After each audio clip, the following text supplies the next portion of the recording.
ಮನಸ್ಸು ನಿನ್ನ ದೊಡ್ಡ ಶತ್ರುವು ಆಗಬಹುದು, ಮಹಾ ಗುರುವೂ ಆಗಬಹುದು. ಅದನ್ನು ನೀನು ಹೇಗೆ ನಡೆಸುತ್ತೀಯೋ ಅದೇ ನಿನ್ನ ಭವಿಷ್ಯ. ಕೃಷ್ಣನು ಹೇಳಿದರು, ಅಂದರೆ ನಮ್ಮನ್ನು ಮುರಿದು ಹಾಕುವ ಶಕ್ತಿ ನಮ್ಮ ಹೊರಗಿನ ಜನರಲ್ಲ, ಪರಿಸ್ಥಿತಿಗಳಲ್ಲ. ನಿಜವಾದ ಹೋರಾಟ ನಮ್ಮೊಳಗಿನ ಮನಸ್ಸಿನೊಂದಿಗೆ. ಮನಸ್ಸು ಗೊಂದಲದಂತಿದ್ದರೆ ಸಣ್ಣ ಸಮಸ್ಯೆಯು ದೊಡ್ಡ ಪರಿವರ್ತವಾಗುತ್ತದೆ. ಆದರೆ ಮನಸ್ಸು ಶಾಂತವಾಗಿದ್ದರೆ ದೊಡ್ಡ ಸಮಸ್ಯೆಯು ಸುಲಭವಾದ ಕೆಲಸವಾಗುತ್ತದೆ. ನಿನ್ನಲ್ಲಿ ಸಾಮರ್ಥ್ಯ ಕಡಿಮೆ ಇಲ್ಲ, ಆದರೆ ನಿನ್ನಲ್ಲಿ ನಿನ್ನ ಮೇಲಿನ ನಂಬಿಕೆ ಕುಗ್ಗಿದಾಗಲೇ ನೀನು ಸೋಲುವೆ. ಹೀಗಾಗಿ ಪ್ರತಿದಿನ 5 ನಿಮಿಷ ಶಾಂತವಾಗಿ ಕುಳಿತು, ನಾನು ನನಗಾಗಿರಲು ಸಾಕು, ನನ್ನ ಜೀವನವು ನಾನು ನಿರ್ಮಿಸುತ್ತೇನೆ ಎಂದು ಮನಸ್ಸಿಗೆ ಹೇಳು. ಮನಸ್ಸನ್ನು ಗೆದ್ದವನೇ ಜಗತ್ತನ್ನು ಗೆಲ್ಲುತ್ತಾನೆ. ಕಷ್ಟ ಬಂದಾಗ ನಿಮ್ಮ ಶಕ್ತಿ ಬೆಳೆಯುತ್ತದೆ. ಎದುರಿನ ಗಾಳಿ ಬಲವಾದಾಗ ಹಾರುವ ಹದ್ದು ಇನ್ನೂ ಎತ್ತರಕ್ಕೆ ಏರಿದಂತೆ. ಕಷ್ಟ ಬಂದಾಗ ನೀನು ಕೂಗಬೇಡ, ನೀನು ಇನ್ನೂ ಶಕ್ತಿವಂತನಾಗುವೆ. ಸಮಯ ಅದು.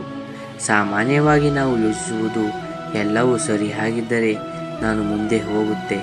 ಆದರೆ ಕೃಷ್ಣ ಹೇಳುತ್ತಾರೆ, ನಿನ್ನನ್ನು ಕಟ್ಟುವುದು ಸುಲಭದ ದಿನಗಳು ಅಲ್ಲ, ಕಠಿಣ ದಿನಗಳು.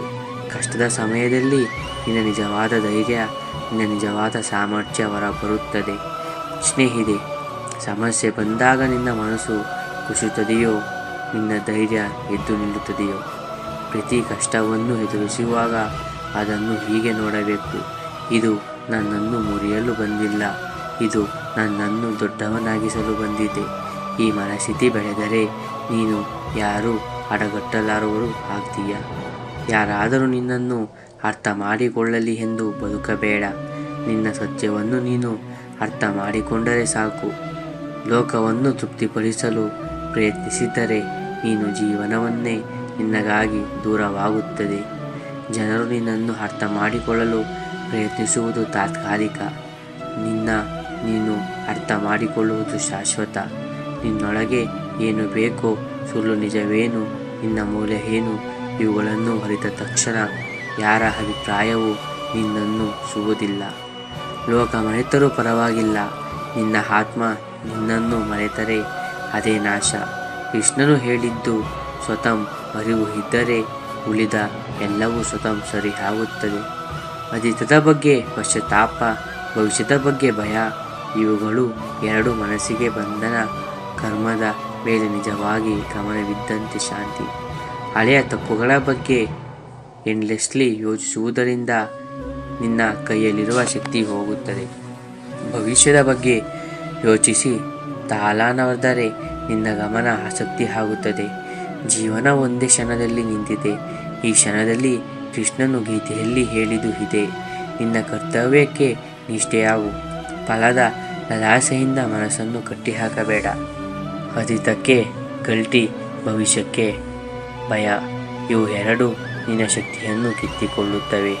ಇನ್ನು ಉತ್ತಮವಾಗಲು ನಿನ್ನ ಕೈಯಲ್ಲಿರುವ ಏಕೈಕ ಶಕ್ತಿ ಈ ಕ್ಷಣ. ನಿನ್ನ ಶತ್ರು ಹೊರಗಿಲ್ಲ, ನಿನ್ನೊಳಗಿನ ಸಂಶಯ, ನಿನ್ನೊಳಗಿನ ಭಯ. ಅದನ್ನೇ ನೀನು ಗೆಲ್ಲಬೇಕು. ಕೃಷ್ಣ ಹೇಳುತ್ತಾರೆ, ನಿನಗೆ ಅಡ್ಡಗಟ್ಟುವವರು ಜನರಲ್ಲ, ನಿನ್ನ ಯೋಚನೆಗಳು, ನಿನ್ನ ಭಯಗಳು, ನಿನ್ನ ನಾನು ನಾಲಗಾರ ಅನ್ನೋ ಭಾವನೆ. ಇವುಗಳೇ ನಿನ್ನನ್ನು ಹಿಂದೆ ತಳ್ಳುತ್ತದೆ. ನಿನ್ನೊಳಗೆಯೇ ಭಯ ಕಳೆದು ಹೋದರೆ ನೀನು ಆಗಿದ್ದ ಸಾಮಾನ್ಯ ವ್ಯಕ್ತಿ ಒಂದೇ ದಿನದಲ್ಲಿ ಎಕ್ಸ್ಟ್ರಾರ್ಡಿನರಿ ಆಗ್ತೀಯ. ಭಯವನ್ನು ನೋಡಿದಾಗ ಓಡಬೇಡ, ನೇರವಾಗಿ ನೋಡಿ. ನೀನು ನನಗೆ ಪಾಠ ಕೊಡಲು ಬಂದಿದ್ದೀಯಾ, ನನ್ನನ್ನು ಸೋಲಿಸಲು ಇಲ್ಲ ಎಂದು ಹೇಳಿ ಭಯ ನಿನ್ನ ಮುಂದೆ ಕುಸಿದು ಬೀಳುತ್ತದೆ. ಧನ್ಯವಾದಗಳು. ಪಾರ್ಟ್ 2 ಬೇಕು ಎಂದರೆ ಕಮೆಂಟ್ ಬಾಕ್ಸ್ನಲ್ಲಿ ಕಮೆಂಟ್ ಮಾಡಿ.